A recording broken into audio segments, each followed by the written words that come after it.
Now, I don't know why these two don't like each other. I think it's just a competitive rivalry. They both respect each other. They both seemingly, are good people outside the cage, good family people outside the cage. And when they get in the cage, they, light it up. They provide fireworks. They provide fight of the year contenders, and it's why these two are, one of the two both of them are fan favorites, and they're exciting fighters to watch. It's one of those ones where you don't want to see either lose really, because both of those stocks are so high that you'd want to see him in any bout pretty much. But Dustin Poirier did come out on top, and he looked great. He did look a little slow in that first round to pick up the pace. Maybe that's a changing of the 5 rounds that he's used to the 3 rounds, because he said in the post that 1 and 2 are so important that you can't afford to have that slow start. And by the time you're in the 3rd round, usually for him he's got 2 more rounds to work with. So if he's down 2 rounds, it doesn't matter, or it's less significant because he can pick it around. Whereas in the 3rd round fight, if he's down 2 rounds, you need to finish, and he got that finish with a fantastic submission against Michael Chandler. Michael Chandler seemingly trying to do what he did against Charles Oliveira in terms of slamming on his back. But didn't quite work out this one. He didn't quite have nothing to guess tank. If you remember, the one with Oliveira happened in the 1st round when he was more fresh. Back to the 1st round, Chandler came out looking like he didn't get Dan Hooker. He looked like, and Charles Oliveira, funny enough, he was looking to come and get a knockout. You're thinking, could be a bad night for Dustin Poirier. It looks like Michael Chandler's going to get vengeance at MSG and get a win that he didn't get the year prior. But Dustin Poirier turned it around in that 1st round, hit him with everything he had, and the diamond went away and probably stole that 1st round just slightly. I think the damage he done was a little bit more significant, but again, you could sway it 10-9 either way. I just went personally with Poirier what he'd done with that last flurry. In the 2nd round, it was all Chandler. Chandler came out and almost bullied Dustin Poirier up against the cage, got him down numerous times, got the hooks in, was trying to get the submission, seemingly illegally with the fish hooks, which is, in the moment you kind of enjoy it because you enjoy the win at any win at any means, at any cost. But of course, we have the sport, we have the rules, which need to be followed. And that's something probably the referee, maybe he didn't see it, but that's something you could probably point in that direction more. So, as a fan, you like a little bit of foul play here and there. Of course, the blow in the nose in the face of Dustin Poirier was something that you revel at as well as a fan. We get into the sport for some sadistic moments like that, I guess you could say. It always puts my mind back to Luke Rockhold, Paulo Costa. That image is always going to be in your mind whenever you see blood pouring out from the face of Rockhold, rubbing it deeper into Paulo Costa's face. And loving every second of it. It seems like Michael Chandler loves every second of him being in wars. But Michael Chandler came away, and you're thinking, could be 1 each, could be 2-0 to Chandler.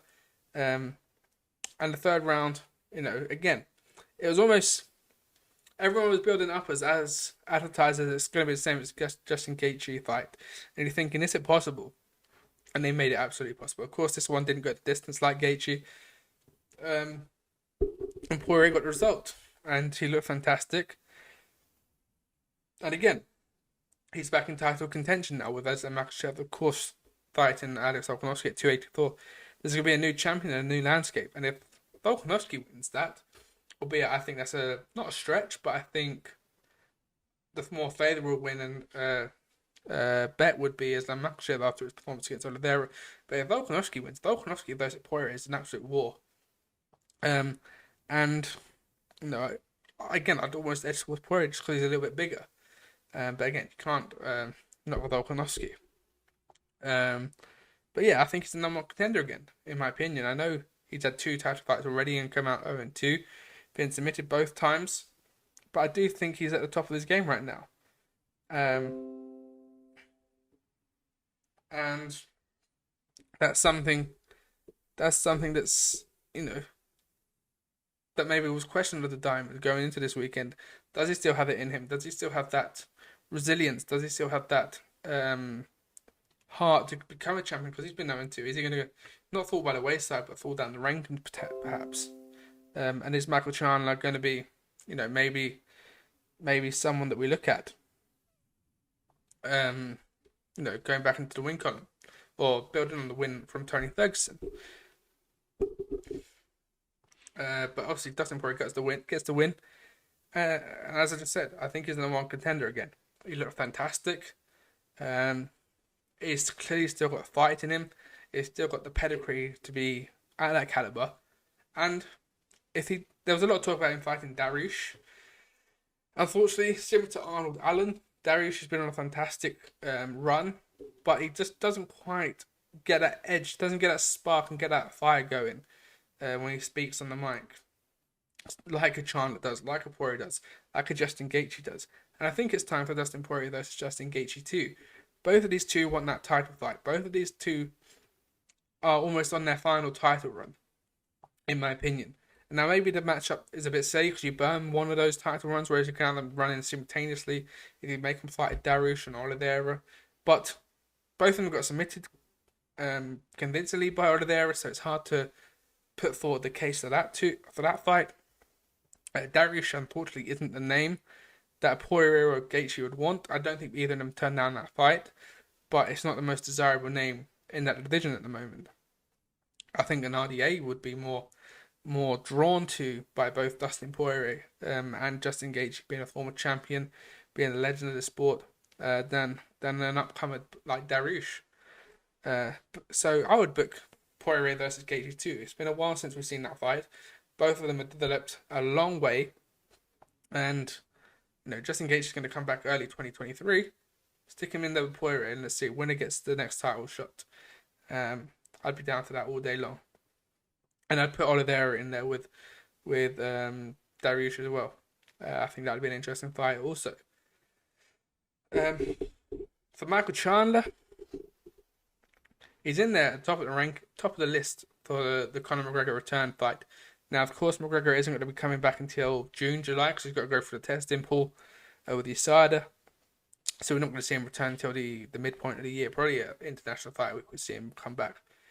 But Michael Chandler deserves that fight. Michael Chandler has been one of the best signings the UFC had made in a long time. He is 2-3, but every fight he's been in has some of the best entertainment we've seen in a long time. Whether it's on the mic, whether it's his performance, the knockout of Dan Hooker on his debut, the knockdown against Charles Oliveira, the knockout against Tony Ferguson. He's been a phenomenal employee for the UFC in such a short space of time. It's been 2 years and a month, 2 years, 2 months maybe, and he's put on 2 fight of the years, maybe a knockout of the year, maybe 2 knockouts of the year even, and given us back and forth title fight, which he almost came away with his hand raised, and he deserves that Conor McGregor fight. What McGregor we got left, I don't know. It's difficult to know with him having what will be then 2 years out again. He's been inactive, of course. He's been making a move, of course. He's just been recovering from his leg break. So it's different circumstances to the fight with Mayweather or the sort of loss in interest after the Khabib fight. And of course the pandemic, where we didn't see him for a year between Cerrone and Poirier. And where is he right now?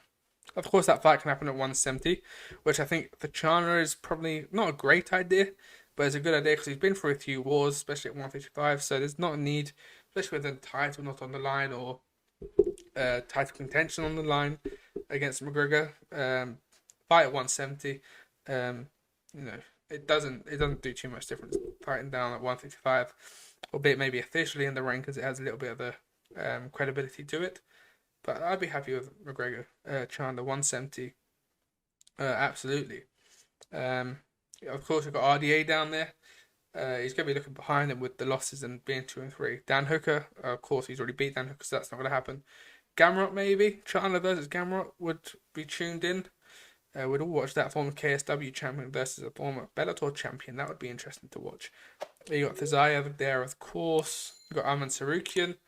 There's names there, Michael Chandler, but I think McGregor is the one that you put your pin in and say, this is the fight to make it now. Both of them bring it in press conferences, both bring it in post-fight press conferences, although we've not seen it from McGregor in a while. And, McGregor still has that shine, doesn't he?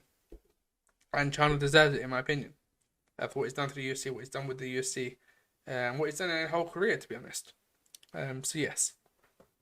Let us know. Would you put in Michael Chandler in there with McGregor, or would you be looking at him versus of the Zayed or of Gamrot perhaps, and almost sharing his shine with the next generation perhaps, because he is getting old in the tooth, or long in the tooth maybe is the correct saying.